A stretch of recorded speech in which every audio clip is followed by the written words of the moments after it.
Good evening, hello and welcome. You're with News Today, and our special this weekend is on a big day for the G20 summit where major decisions have been taken, and we'll tell you just why it could be a potentially important day for this G20 as an organization, soon to be called and rechristened in all likelihood G21.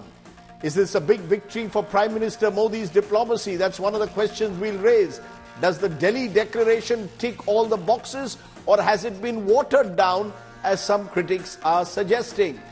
We'll raise all those issues in a moment, but first, as always, it's time for the 9 headlines at 9. Breakthrough at the G20 summit, the Delhi declaration adopted with consensus by all countries, including on the Ukraine war, but there is no mention of Russia when the declaration talks of aggression being ended. Prime Minister Modi says adoption of the declaration has created history, says the G20 has pledged to work collaboratively for a better, more prosperous and harmonious future.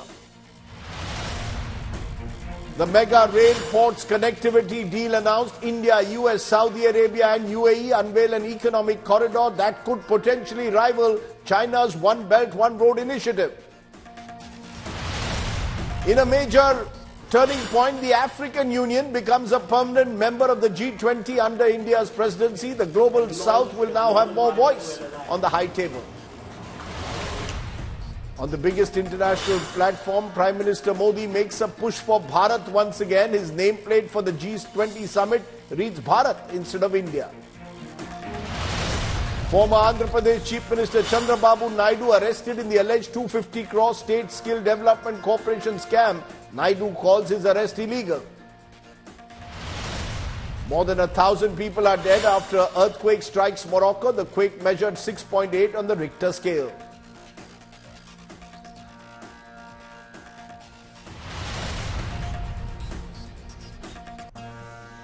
But tonight, our big story is coming in from the G20 summit, which first day, a day which has seen several marked moves, is coming to an end. But as the day nears the end, President Draupadi Murmu is hosting a VVIP special gala dinner for the G20 delegates at the Bharat Mandapam.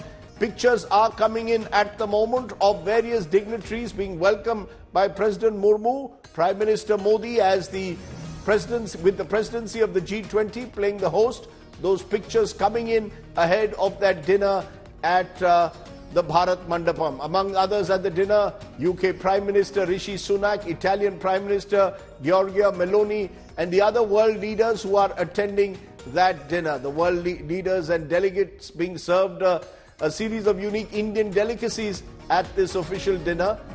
Millets very much part of the menu. India pushing the millet agenda as part of its world G20 efforts. Let's go first to Abhishek Bhalla, my colleague who joins us from the venue. Abhishek, it's been a very long day, but it's been an extremely productive day. What's been seen as the big takeovers? We are seeing now the atmospherics of world leaders gathering for that dinner, but through the day, give us a sense of how this day is being seen there by all those who you've been talking to at the Bharat Mandapam. Well, Rajdeep, there was a lot of suspicion regarding the outcome statement, whether there will be one, whether there won't be an outcome statement at all, and if it comes out, what will be the nature. And people were expecting this statement to come out tomorrow. That was building to the suspicion and the mystery around what's going to happen.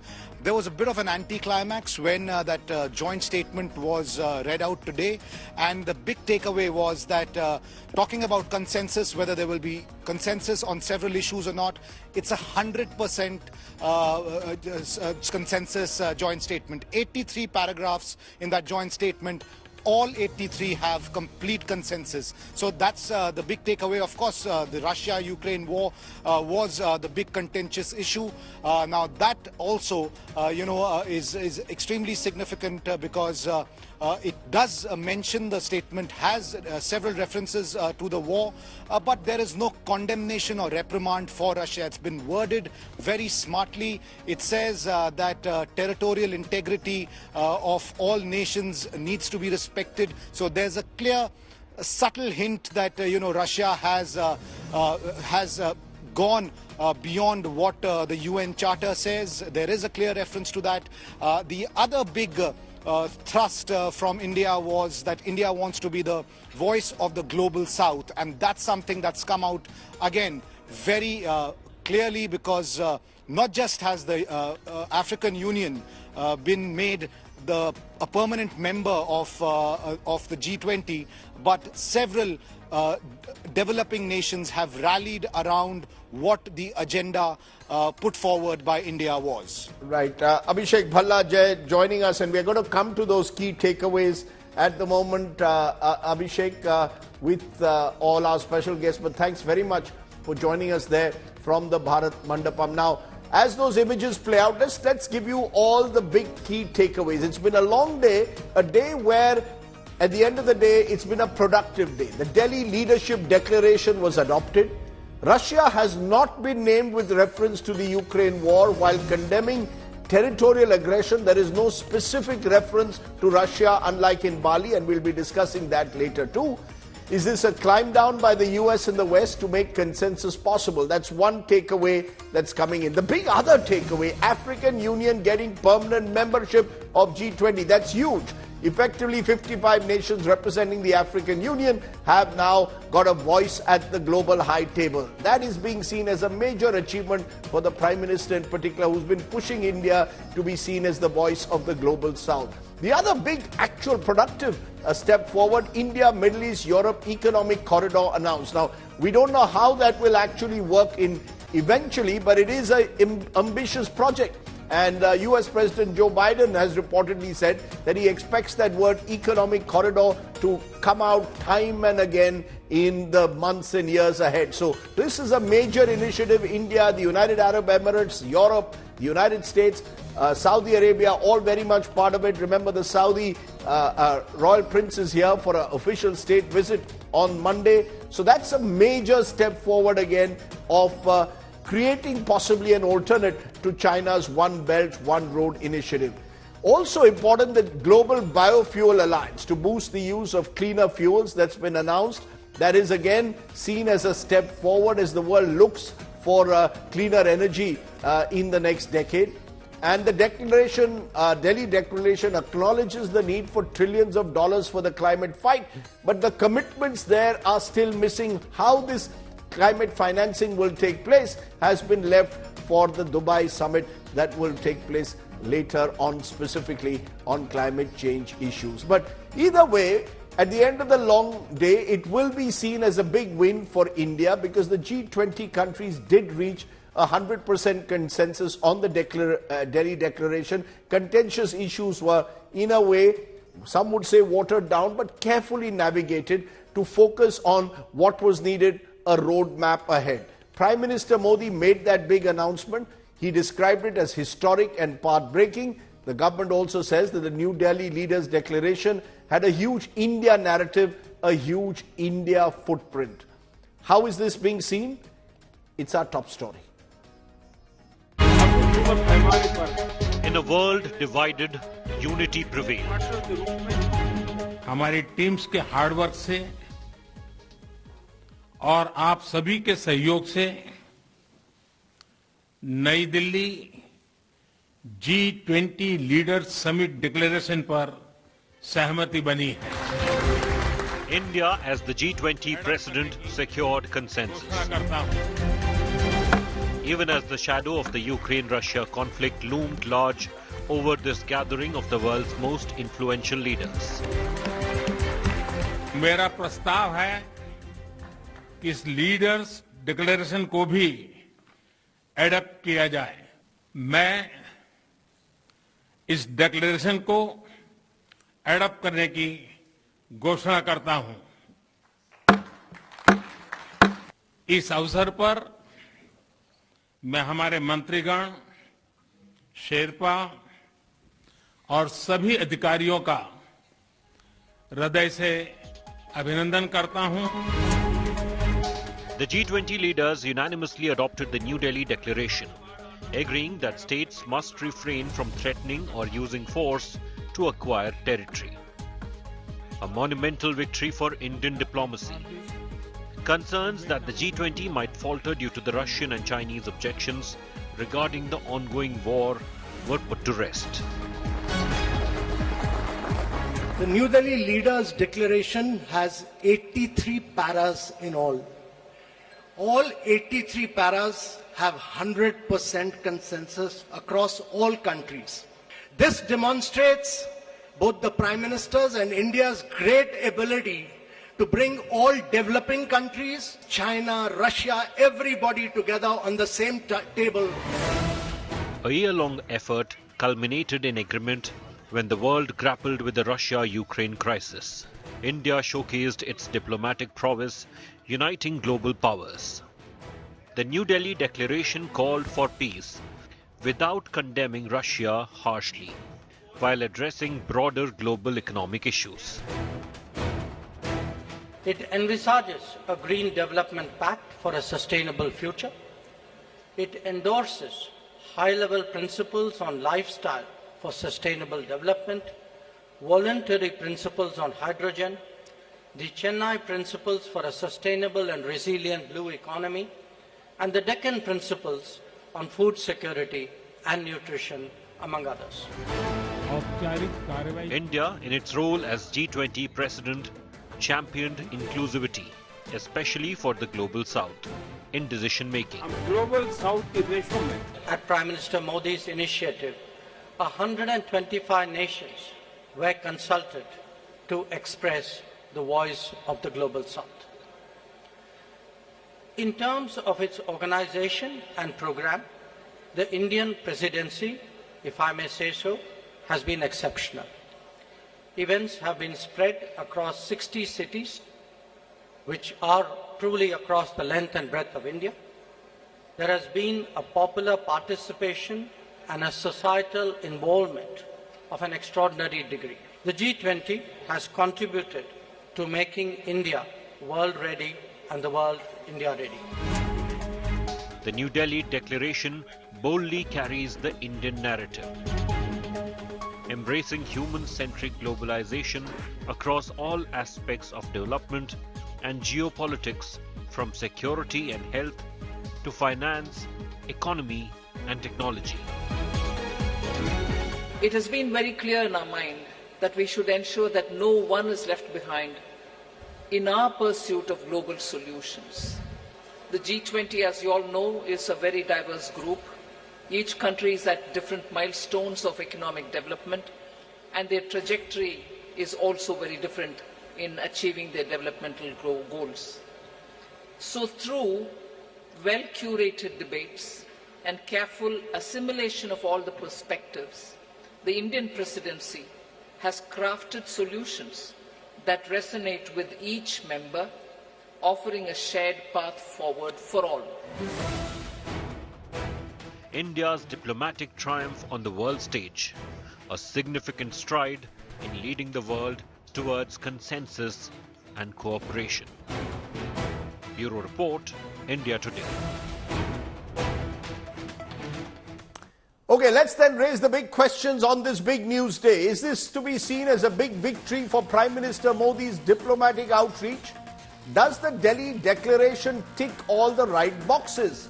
Does the African Union's entry make G20 more representative and seen as a triumph of the Global South? Will the India, Middle East, Europe corridor that is now envisaged become a game changer? These are some of the questions we'll raise tonight. We'll also be joined by special guest Ambassador Ashok Kanta, former High Commissioner to China, heads an important China-specific think tank. Gurjeet Singh is former India's ambassador to the African Union. Ambassador K.C. Singh is former Secretary MEA, and Catherine Hadda is former senior diplomat who served as US Consul General in Hyderabad, India. She joins us from Washington, D.C. Appreciate all your guests, all our guests coming in. First, let's go to each of you, starting with you, Casey. Your sense, the biggest takeaway that you have. I'm going to ask each of you to very succinctly give us, within a minute, your key takeaway. Casey Singh, you start first. Well, I say basically, I would go outside the 83 points. I think the infrastructural alliance which has been built up, both for Africa and for India and Europe, sends a signal, very strong signal to China. So the Chinese are next month celebrating 10th anniversary of their Belt and Road Initiative. Now, the other thing is Ukraine. It's being popularized that it's being alleged that this resolution is not carrying the language of Bali. But I think there are things in this resolution which the Bali resolution didn't have. There is one line saying there should be no threat of use of nuclear weapons. Now, that is something which Russia has been doing over the last 1 year. And there's a reference to the UNGA resolutions which condemn Russia. So you don't have to condemn Russia directly. So as far as the declaration is concerned, 2-3 points in it.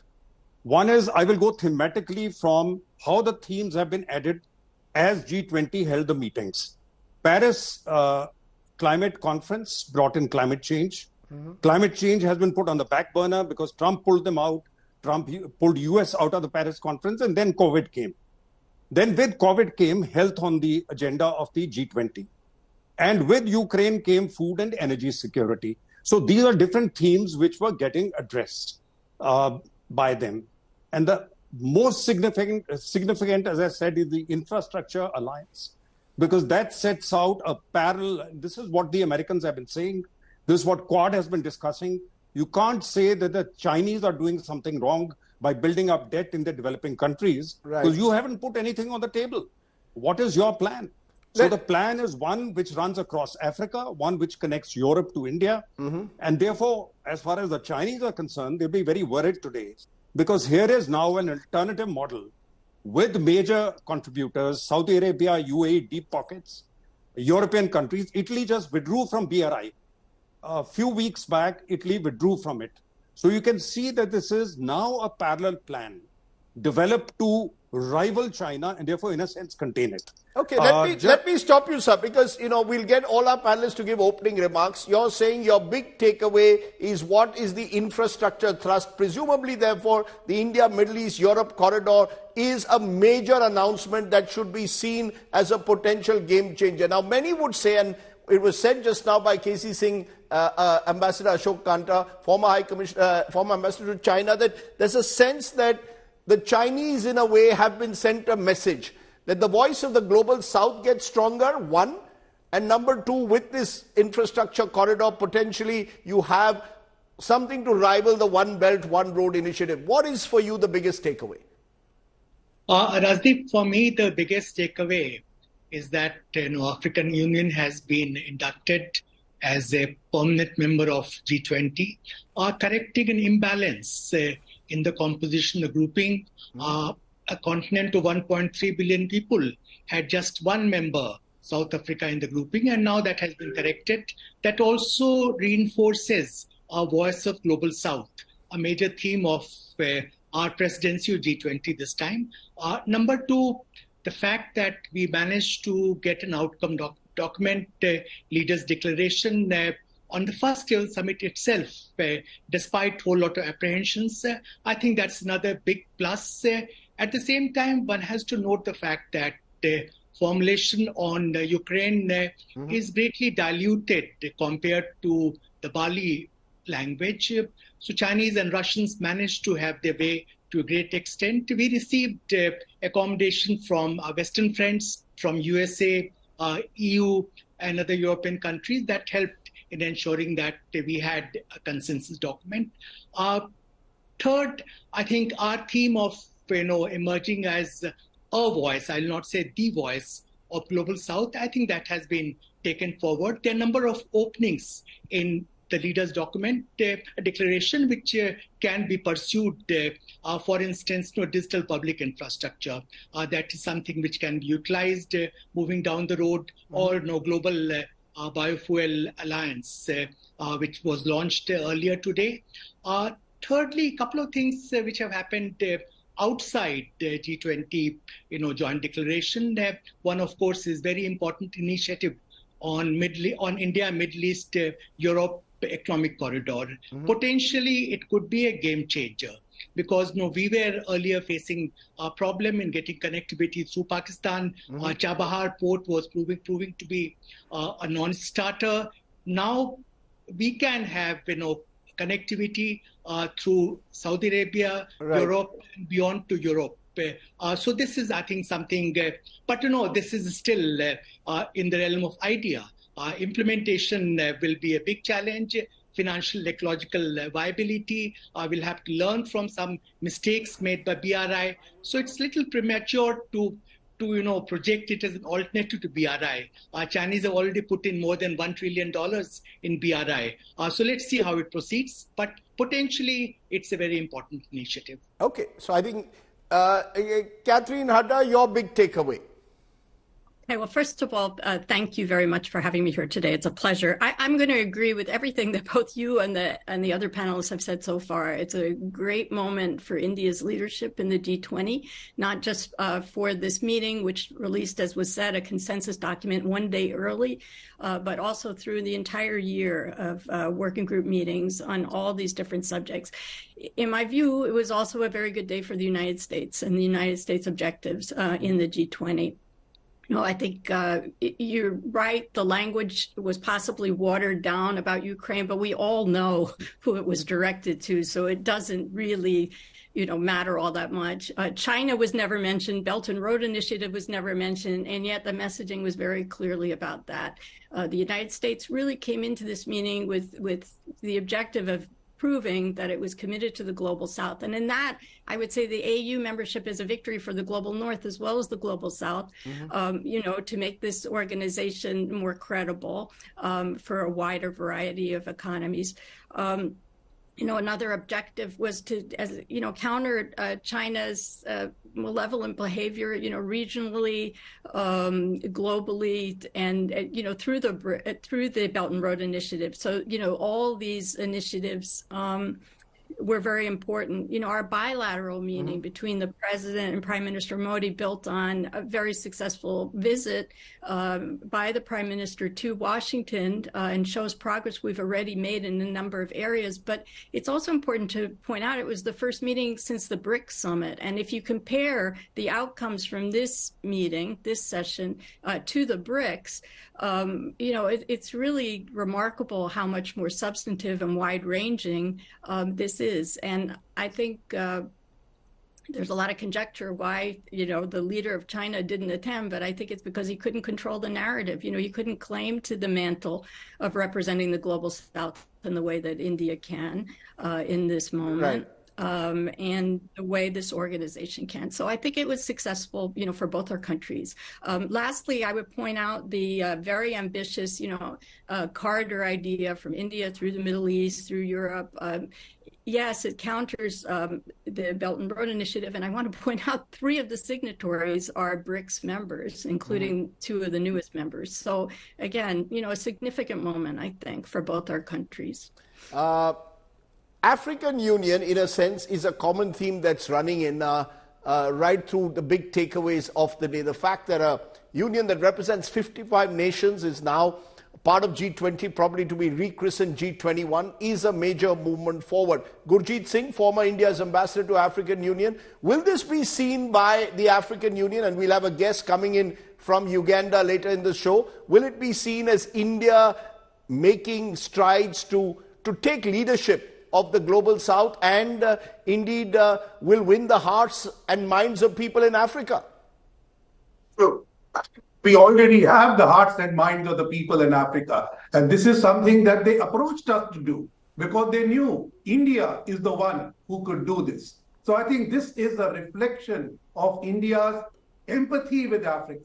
And I'm today, as a former ambassador to the AU, I am extremely happy. But India's day today, perhaps one of the biggest days for Indian diplomacy, is full of empathy for the global south and the people of the world. It is full of courage for having the courage to amend the membership of the G20 when nobody ever tinkered with it. To have a declaration on day one when people thought you will not even get it at the end of the summit. And finally, emerging as a great consensus builder, rising above states and going to a wider human narrative and saying this is the way the world should go, not through big power rivalry, and convincing everybody to come along. I think this is truly a great day for Indian diplomacy. Now, you have talked about the big infrastructure plan. So we have heard of the big gateway, the Build Back Better, the I2U2, the India-EU connectivity, but we never had a project. Today, we have a project. So that is by itself a big gain. How we will do it, how we will marry procurement policies, what role will India play in it, all that is open. But I think this is a big step forward. We'll discuss the operationalization of this economic corridor. It's very tentative steps, but the announcement and the intent has been made. But I want to turn for a moment to what is seen as a contentious issue. There have been lots of hits. Let's for a moment turn to what some believe is a potential miss. The G20 on the Ukraine war.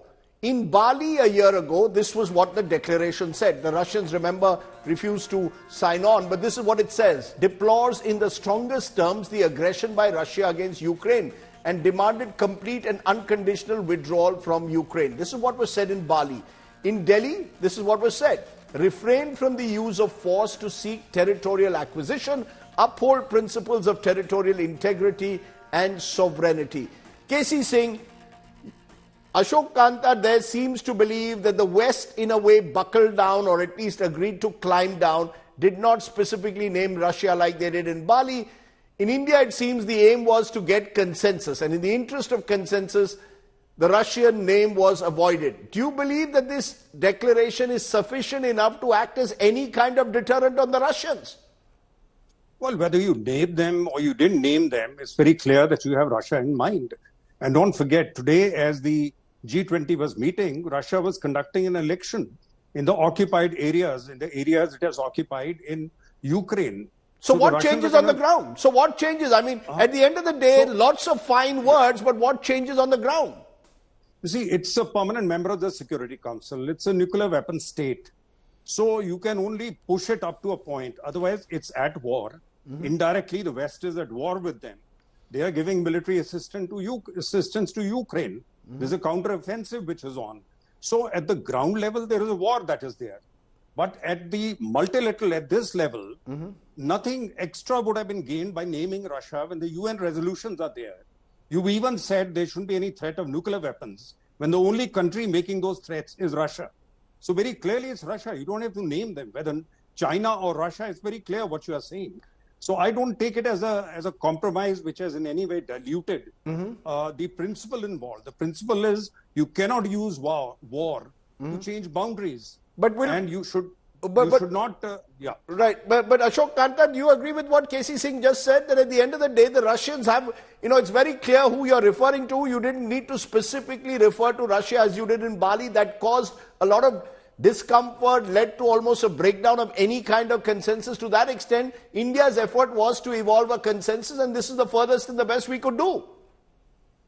Rajdeep, if you proceed from India's national position on the war in Ukraine, the formulation is perfectly fine. We have not condemned Russia specifically. We have mostly, abstained from UNGA votes on the subject.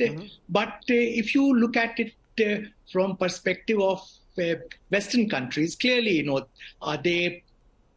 they watered down their position, I think, to accommodate us more than anyone else. They wanted G20 summit hosted by India to succeed. They wanted an outcome document to come out of this summit. So they went along with us, and we understand that. Russia and China would not have agreed to Bali template. They had made it very clear. So we had to work on a compromise text, and we managed to achieve that. To that extent, it's a victory for our diplomacy. Catherine Hadda, how will that be seen in the West? Will this be seen as Joe Biden, who faces presidential election and possible re-election next year, till last year very tough on Russia.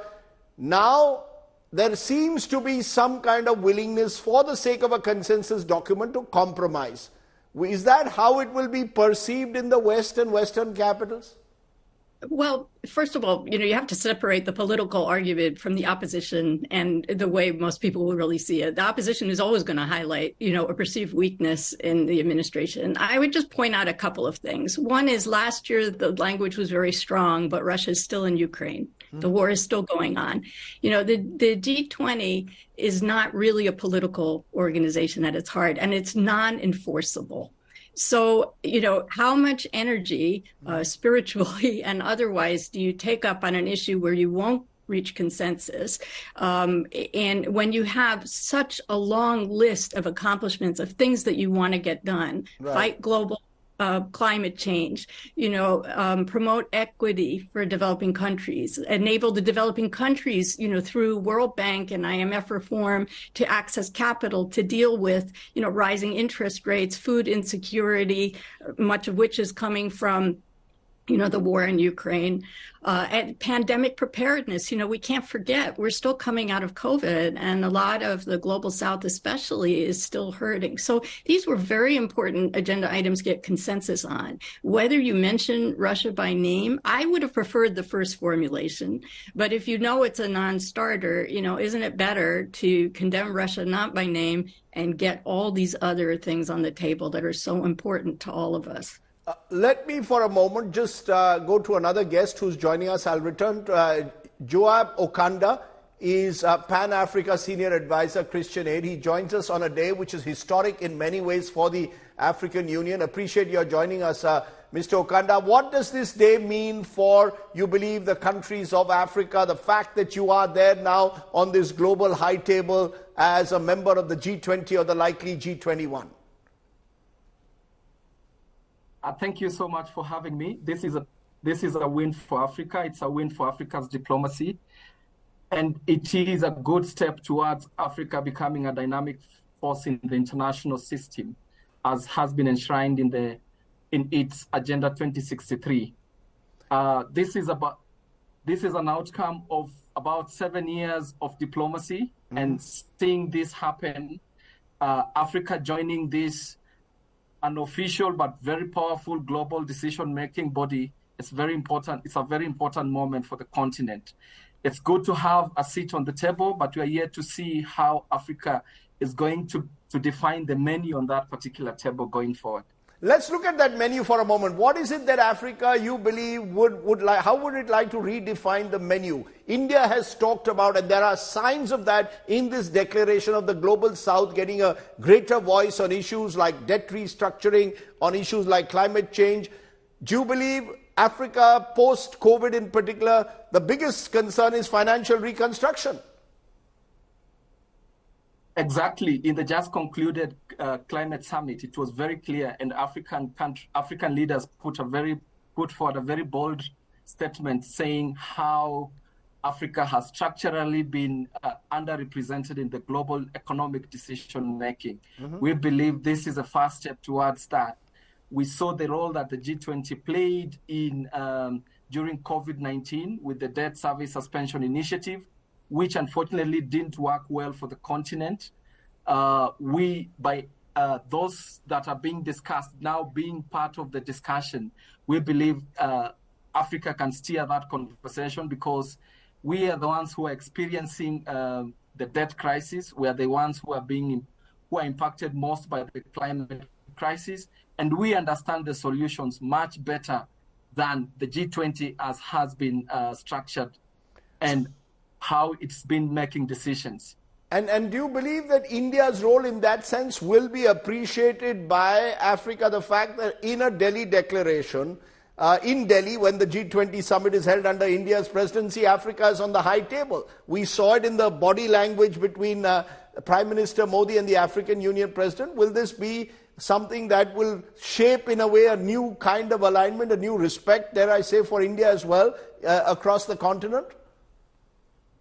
For me, this is a proud moment for India. This historical decision being made in a global South country in itself is historic. and India, looking at the growing role that India is having on the continent, that this is a win, not just for Africa, it's a win for India, and it's a win for the entire world. Mr. Okada, just a final question to you. If you were to prioritize, therefore, and the way forward, what is that one big thing that you would like to see by the time the next summit is held in Brazil?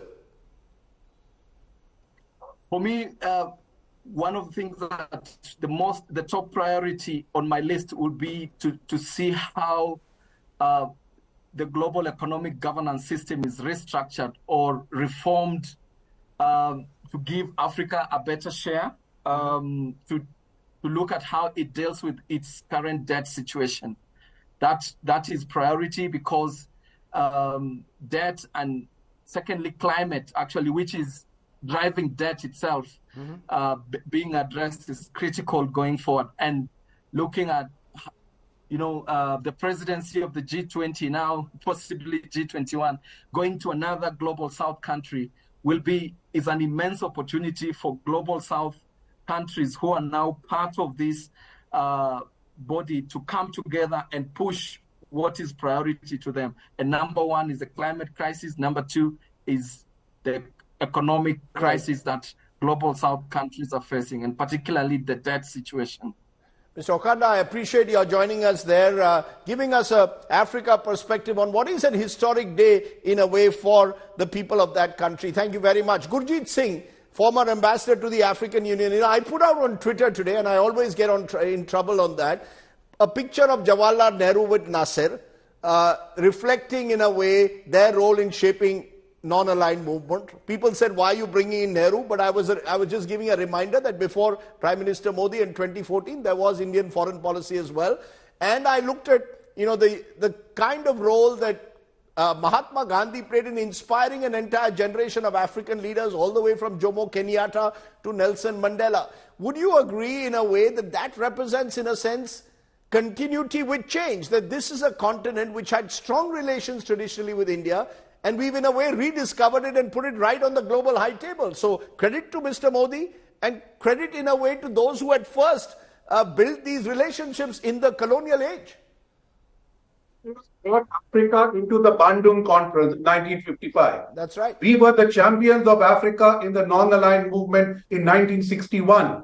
But those were essentially combination of developing countries. Where Mr. Modi deserves the credit is that he put Africa at the top of the priority and said, I will bring you into a global organization, which nobody had the gumption to do so far. Africa's permanent membership of the UN Security Council is a distant dream. But this dream was realized under the Indian presidency and in Bali, when Senegalese President Macky Sall, then AU chairman, reminded Prime Minister Modi of his request in writing. Prime Minister Modi said, you wait, I will do it. And we did it. I frankly, though I am a supporter of Africa, was skeptical even till yesterday that how far will we be able to go. But this consensus building with courage, I think, has been amazing. And for the first time, Africa is on a global high table where they will be able to present their Pan-African positions as equals. They will not be spoken to. They will speak with the big people. KC Singh, the last takeaway that seems to be common is what this economic corridor does. And in the years ahead, we'll wait and see where this corridor goes. But potentially, as a lot of you have said, it's a game changer. What to you is the biggest challenge to get, you've got the Saudi Arabian leadership here on a state visit, but India, Saudi Arabia, UAE, countries which you know well, coming together. And do you see that actually happening, or do you believe it is just a dream at the moment, but a great vision to have? Look, it's not difficult to implement, in the sense UAE and Saudi Arabia have the funds. The only problem will be the last bit, which is Israel, because the line from Saudi Arabia will go through Jordan and then you reach the Mediterranean at an Israeli port. Israel under Netanyahu, unfortunately, is imploding. he's not behaved properly with the Palestinians. He's got a very fragile coalition, and there is internal turmoil which is churning in Israel. Now, if that sort of thing delays it, that's a different matter. My impression was this may not go through because the Americans have been pushing Saudis to normalize relations with Israel. The Emiratis have done it. The Saudis haven't done it.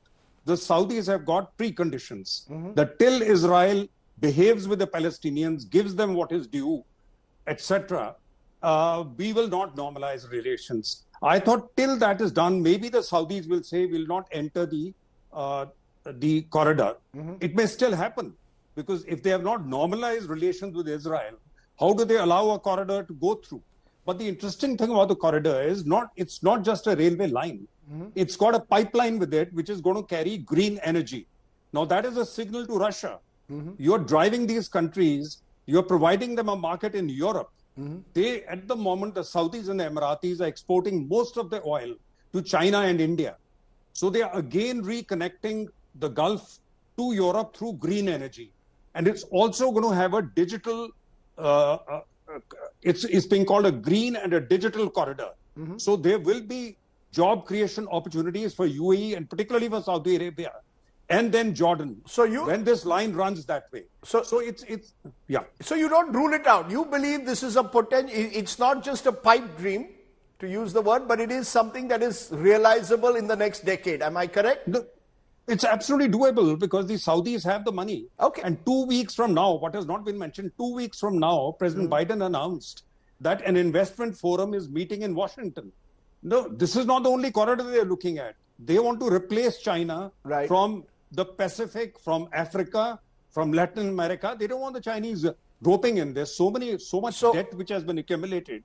And linked to that is the reform of the multilateral lending institution, which is World Bank. And that's why both IMF and the World Bank head were here.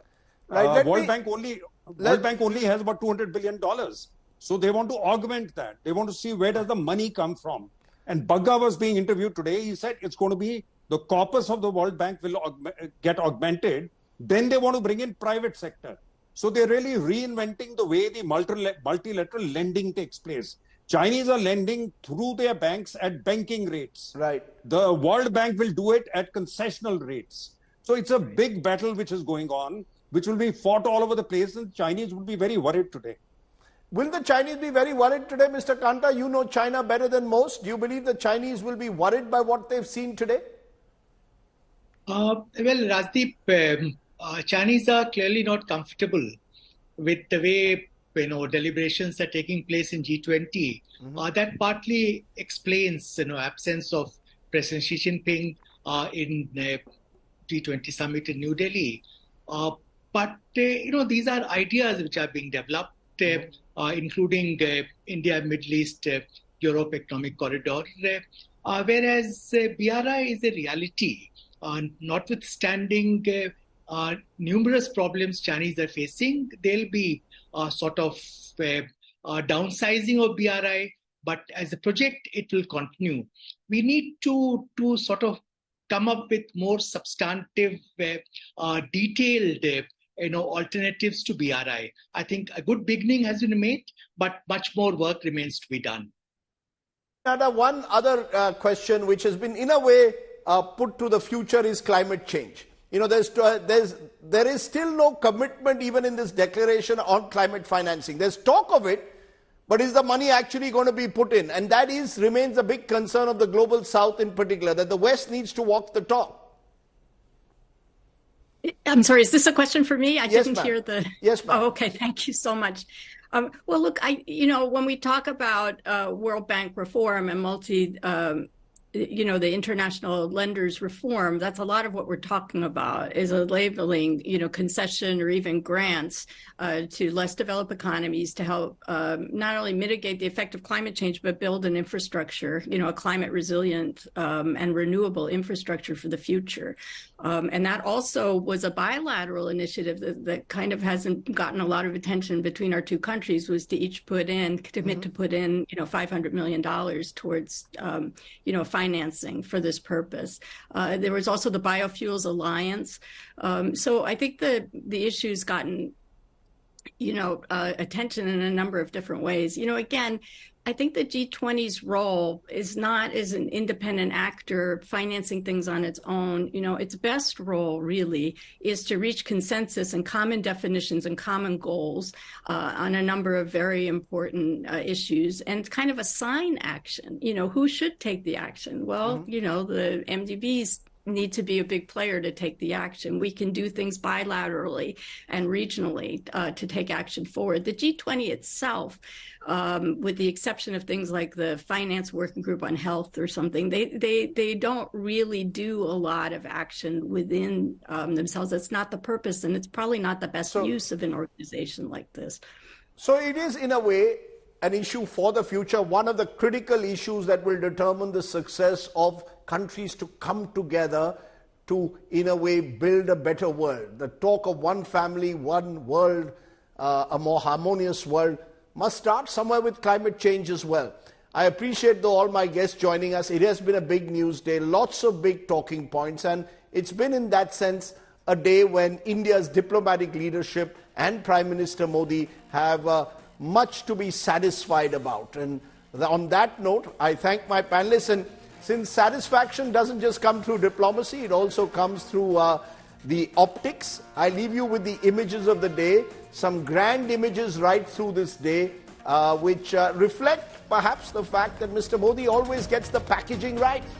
The idea of politics as spectacle, as Lord Bhikkhu Parikh once called it. Thanks for watching. Stay well, stay safe. Good night, Shubhratri. Jai Hind, Namaskar.